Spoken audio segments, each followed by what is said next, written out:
Hey there, welcome back to endless food pot channel. ఈరోజు నేను మీతో షేర్ చేయబోయే రెసిపీ వచ్చేసి సింధీ కడి అండి. సింధీ కమ్యూనిటీ వాళ్ళు ఎంతో ఇష్టంగా అండ్ రెగ్యులర్గా చేసుకునే రెసిపీ అండి ఇది.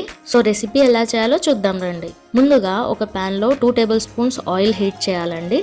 ఆయిల్ హీట్ అయ్యాక ఇలా పొడవుగా కట్ చేసిన 4 బెండకాయలని ఫ్రై చేసుకుందాం. బెండకాయలు ఫ్రై అయిపోయిన తర్వాత వీటిని ఒక గిన్నెలో పక్కకు తీసి పెట్టాలి. ఇప్పుడు అదే ఆయిల్లో పొడవుగా కట్ చేసుకున్న వంకాయలని కూడా ఫ్రై చేసుకుందాం. వంకాయలు కూడా ఇలా ఫ్రై అయిపోయిన తర్వాత ఒక గిన్నెలో తీసి సైడ్కి పెట్టేసేయాలండి. మళ్ళీ ఈ ప్యాన్లోనే ఒక గరిటెడు ఆయిల్ ఇందులో వేస్తున్నా. ఆయిల్ అనేది మీ టేస్ట్ ప్రకారంగా మీరు బ్యాలెన్స్ చేసుకోండి, బట్ ఇందులో కొద్దిగా ఎక్కువ ఉంటేనే టేస్టీ ఉంటుంది. సో ఇప్పుడు ఈ ఆయిల్ హీట్ అయ్యాక ఇందులో 1 టీ స్పూన్ జీలకర్ర, ఇంకా సన్నగా తరిగిన అల్లం వేసుకోవాలండి. ఇప్పుడు ఈ అల్లం కొద్దిగా ఫ్రై అయిన తర్వాత 1 అరకప్పు బేసన్ ఇందులో వేయాలి. శనగపిండి అండి. సో బేసన్ అనేది మాడిపోకుండా ఉండడానికి లో ఫ్లేమ్ లేదా మీడియం ఫ్లేమ్లోనే ఉంచండి. ఇలా 1 అర నిమిషం వేయించిన తర్వాత ఇందులోనే 1 చిటికెడు హింగువ, 6 పొడవుగా కట్ చేసుకున్న పచ్చిమిర్చి, ఇంకా కొద్దిగా కరివేపాకు వేసి వీటిని ఫ్రై చేసుకోవాలండి. మొత్తం ఈ శనగపిండి అనేది పచ్చి వాసన పోయి మంచిగా వేగిన స్మెల్ వస్తుంది. శనగపిండి ఎర్రగా అయిన తర్వాత సో ఆ స్మెల్ వచ్చేంత వరకు మనం వేయించుకోవాలి. ఇప్పుడు ఇందులో సరిపడా వాటర్ పోద్దామండి. సో వాటర్ పోసేటప్పుడు ఉండలు లేకుండా కలుపుకోండి. మీ కన్సిస్టెన్సీ ప్రకారంగా వాటర్ అనేది తర్వాత అయినా అడ్జస్ట్ చేసుకోవచ్చు. ఇప్పుడు మాత్రం దీనికి సరిపడా కొద్దిగా వాటర్ పోసుకోండి. ఇలా వాటర్ పోసిన తర్వాత ఇప్పుడు నేను ఇందులో ముందుగా 2 మునక్కాయల్ని ఇలా పొడవుగా కట్ చేసుకొని ఇందులో వేస్తున్నానండి. ఇలా పెద్దగా కట్ చేసిన కొన్ని సోరకాయ ముక్కలు వేస్తున్నా అండ్ పెద్దగా కట్ చేసిన 2 ఆలుగడ్డలు.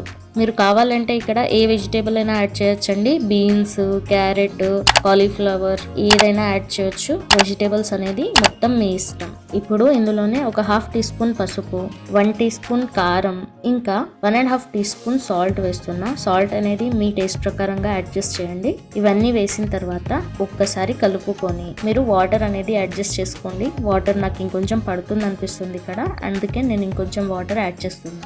ఇందులోనే 3 టొమాటోస్ని ఇలా గ్రైండ్ చేసి ప్యూరీ లాగా చేసి ఇందులో వేస్తున్నానండి. మళ్ళీ ఒకసారి మొత్తం కలుపుకొని ఒక 10 to 15 మినిట్స్ అయితే మనం ఇలాగే బాయిల్ చేసుకోవాలి.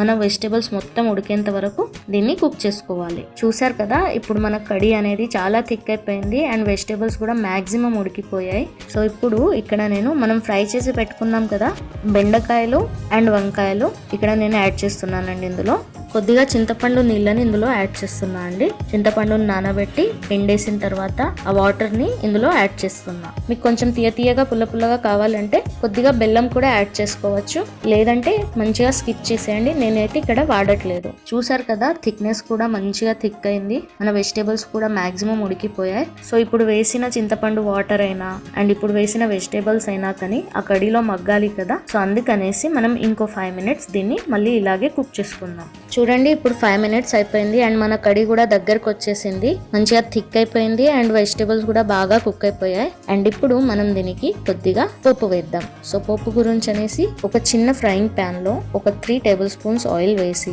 ఆయిల్ హీట్ అయ్యాక అందులో 1 టీ స్పూన్ జీరా, ఒక 2 ఎండుమిరపకాయలు అండ్ కొద్దిగా ఒక 1/2 టీ స్పూన్ కారం వేసి పోపుని మంచిగా ఫ్రై చేసుకోవాలండి.